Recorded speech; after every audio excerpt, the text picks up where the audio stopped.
Makes you bloody proud to be British, you know. That's not too early for a fingering joke, was it? That was alright, yeah. Sometimes I can divide a room, you know what I mean? Like, oh, Jace, bloody hell.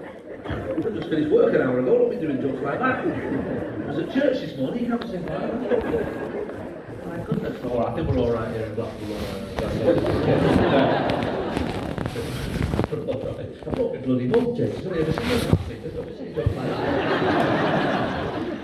Turn around, your mum sat there. What are you laughing at? Don't you worry about me, I was getting fingered in 1964. You didn't invent fingering, how do you think you got here?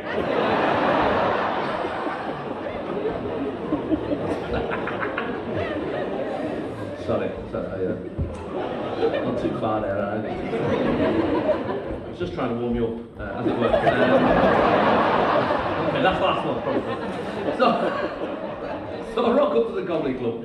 And I'm the youngest on the bill by a good 10 years, and I sit there with other comics feeling all grown up, you know. I've only done about 6 gigs at this point.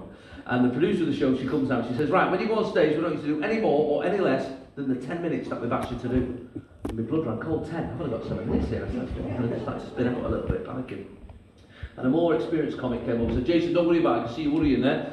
Don't you worry about a thing. You can fill that 3 minutes, very easy thing to do. Obviously you're not allowed to use other comedians' material, that's frowned upon. You'll be ostracised from the circuit, nobody talks to you. But there's loads of old jokes that don't belong to anybody, from the old circuit, you know, the old Blackpool circuit from the 60s, 70s, jokes from there. There's jokes that your dad tells down the pub, your mum tells in the staff room. Tell a few of them, get them going, then get into your 7 minutes, you'll be fine. I thought, great, that's exactly what I'll do. So I rang my dad, I said, Dad, I need some jokes for tonight. He told me 7 or 8 jokes, every single one of them an absolute cracker. 2 or 3, I mean even Jimmy Carr wouldn't say, but most of them were fine. So I got there, I'm on first, which is always the hardest spot, and I'm on first, and I'm backstage. At the Frog and Bucket, there's no actual dressing rooms like here at the Grand. The Frog and Bucket, you just got a little kitchen here, and you just got to stand in this kitchen backstage. There's a fella next to you cooking curly fries. Are you nervous? No, I've cooked them loads of times, mate. And I know you'll appreciate this, certainly as a Blackpool crowd.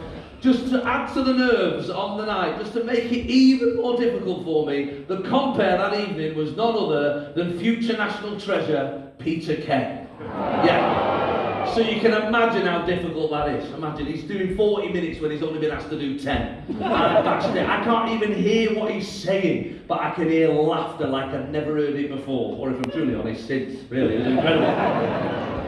I'm just sitting there backstage and I can hear just like, what are you doing, darling, bro? I sat back here, just waiting to go on. Joke, story, laughter. Ladies and gentlemen, and I come out, and the audience are lovely and receptive, and I start with what I thought was my dad's best joke.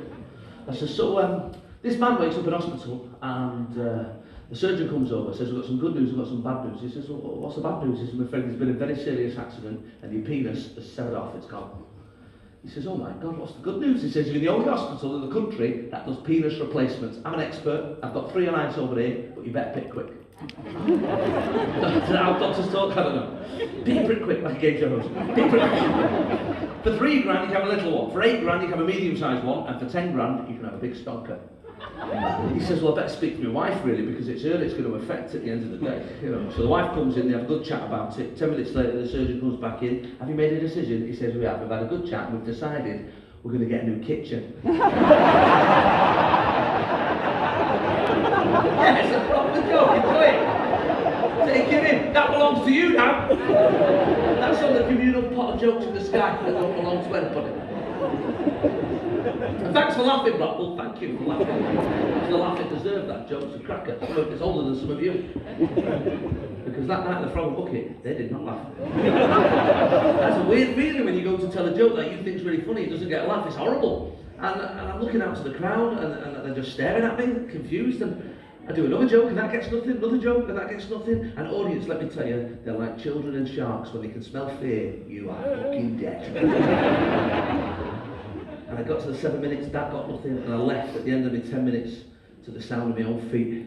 I walked past the other comics who were all sort of looking at the floor, looking the other way, and I had tears stinging my eyes. And I went to the top floor, the third floor of the Frog and Bucket Comedy Club, where I knew there was a little room with a sofa, and I just shut the door and I sat on this sofa feeling all sorry for myself, licking my wounds, thinking, well, maybe stand-up comedy's not for you, Jace.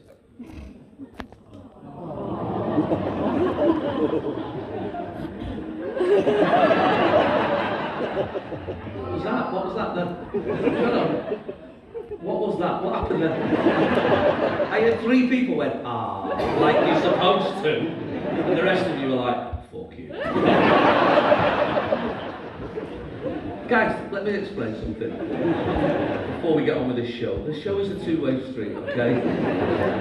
You need me, I need you, otherwise it doesn't work. That's the magic of life, okay? I realise you've not been an audience for 2.5 years, but that was dog shit, okay? This is not the telly, I can fucking hear you. Okay? We're back in the room together, okay? Let's have another go. Let's give me another chance. So,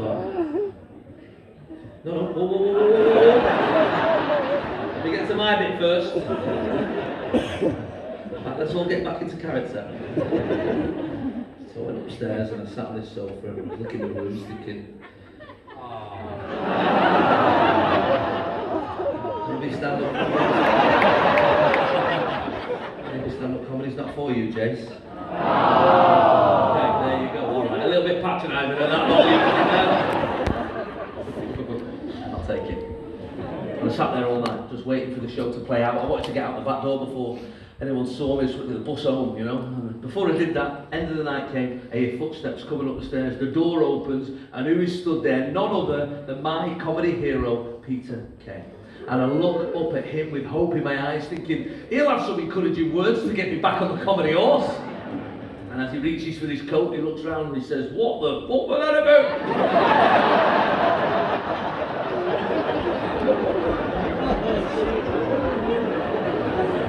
I said, what do you mean you said that out there? Stuff? What are you playing at? I said, Peter, I don't know what happened. I thought that surgeon joke was a really funny joke. He said, it is a funny joke, but I just told it before you came on.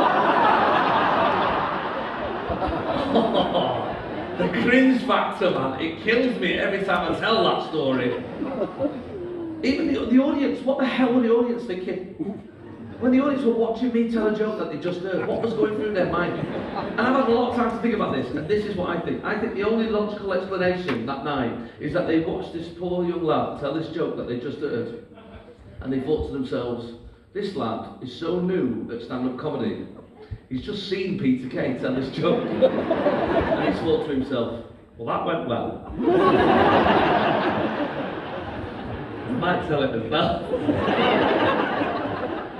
And I got home that night, my dad had waited up for us. How did it go, lad? I said, Dad, it didn't go well. He said, what are you talking about, that surgery joke? I said, I laugh every time. I said, not every time, the first time and then not another time. He said, what happened? I said, Peter Kay told that joke. Then he introduced me. I told the exact same joke. He went, oh God, that's awful. I was wondering where I'd heard it.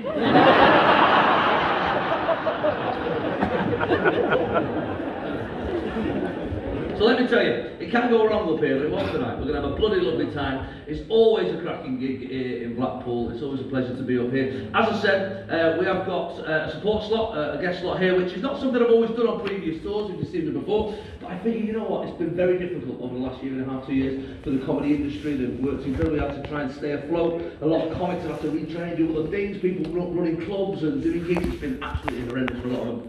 And I've got 260 dates on this tour. I get to speak to some cracking audiences in lovely venues like this. I know some really funny people, and I thought, why don't I just bring these sets of legends together for 15 minutes to make them chuckle? So that's what we're going to do this evening. Before they come on, I do like to deal with the elephant in the room, okay, at this point, which is this. Look. No one's here for the support act, we all know that. Okay?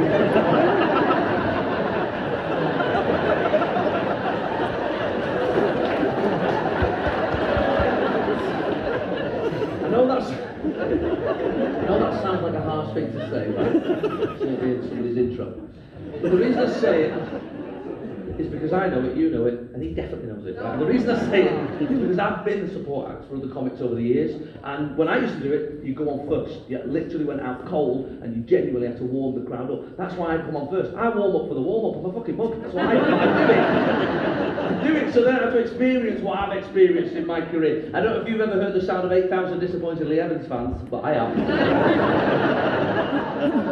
Bloody hell, that was a tough night, that. 2003, Manchester Arena. Ladies and gentlemen, oh my God, I can't believe he's here. Please welcome. Oh my God, Lee Evans is in our town. You warm-up act. Oh, you're fucking joking. I walked out to 8,000 silent people. I heard a bloke on the 5th row turn to his wife. I told you we could have had a pudding. That's how annoyed you were that it arrived on time. I don't want that for my friends. So, before I bring him on, I've got a little request, and it's just this, okay? And it's just a genuine request from my heart to yours. I've been doing this job a long time, as I've just explained. I've been an audience member for even longer, so I know what it's like on both sides of this job here, right? And so I know when I look out into a crowd, sometimes I see arms folded and shoulders tight and furrowed brows, because you've got stresses, you've got worries, you've got things going on in your lives that I am not privy to, and there's nothing I can do about those. You booked these tickets a very long time ago, you're in a different mindset. I don't know how you feel now. I know for a fact some of you were looking at those tickets this afternoon thinking, oh, fucking hell, is that tonight?